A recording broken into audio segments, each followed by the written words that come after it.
शुरुआत राजेश राय जी आपसे करेंगे। राजेश राय जी, पुलिस ने जो बयान दिया है उसमें कहा जा रहा है कि बांग्लादेशी कनेक्शन है, वह बांग्लादेशी युवक लग रहा है, लेकिन जो आरोपी पकड़ा गया है उसका जो वकील है उसका कहना है कि यह स्पष्ट नहीं हुआ कि बांग्लादेशी कनेक्शन इसका। क्या कोई अभी बड़े खुलासे इसमें हो सकते हैं? क्या अभी जांच पूरी नहीं हो पाई है? जी बिल्कुल, अभी जांच पूरी जी नहीं हो पाई है जी निश्चित रूप से। और मेरा ये कहना है कि यहाँ हिंदुस्तान में जी लाखों लाखों जगहों पे लाखों बांग्लादेशी जी आकर के यहाँ डिफरेंट नामों से सेटल हो गए हैं, लोग जी बस्तियों में रह रहे हैं।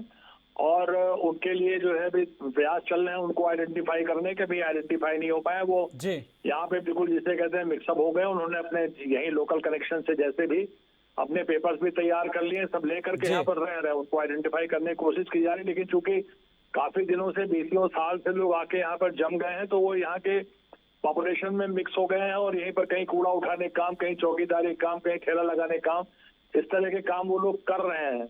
तो ये बात अगर पुलिस किसी आधार पर कह रही है कि उनका बांग्लादेशी कनेक्शन है, तो बिल्कुल निश्चित रूप से वो कनेक्शन होने की जी संभावना है। जी लेकिन ये जो घटना हुई है उसका बांग्लादेशी नागरिक होने के नाते कोई कनेक्शन हो, इसकी संभावना तो मुझे कम लगती है। इसकी संभावना जो है वो लोकल स्तर पर, जो वहां पर वो एम्प्लॉयमेंट जहां उनको मिला हुआ है, जी अगर वो वहां पर चौकीदारी कर रहे थे या ड्राइविंग कर रहे थे या किसी तरह की और ऐसी चीज कर रहे थे, वो कनेक्शन उसके होने की संभावना ज्यादा लग रही है। और मैं समझता हूं कि इतने बड़े सेलिब्रिटी के घर पे इस तरह घटना हुई है, तो मैं समझता हूं कि बात जैसे इस तरह की होती है। अभी तो आज की तारीख में आम लोगों के पास भी जो कॉलोनी में रहते हैं, जी जिनके दो BHK, 3 BHK, 4 BHK के घर हैं, वो लोग भी अपने घरों में जो है वो 5-5, 10-10, कोई 13। मेरे घर के जी सामने एक अधिकारी रहते हैं, उन्होंने 13 कैमरे लगा रखे हैं। CCTV के कोना कोना जो है वो पड़ा हुआ है। हमारे घर में खुद जो है कम से कम 8 CCTV कैमरे लगे हुए हैं। हम लोगों का अपना छोटा एक स्तर है, लेकिन इसके बावजूद भी जी आदमी सिक्योरिटी के लिए रखता है।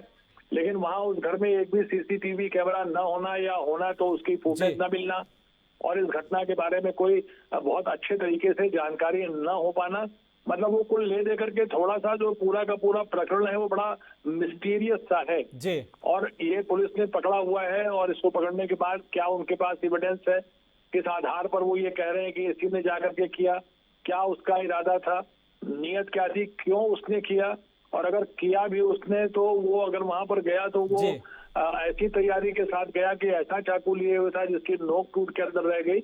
मतलब कुल मिलाकर के इस पे अभी भी जो रहस्य का जो ये साया है वो अभी पूरी तरह से उठा नहीं है, और मैं समझता हूँ कि इसमें गहराई से छानबीन करने की आवश्यकता है।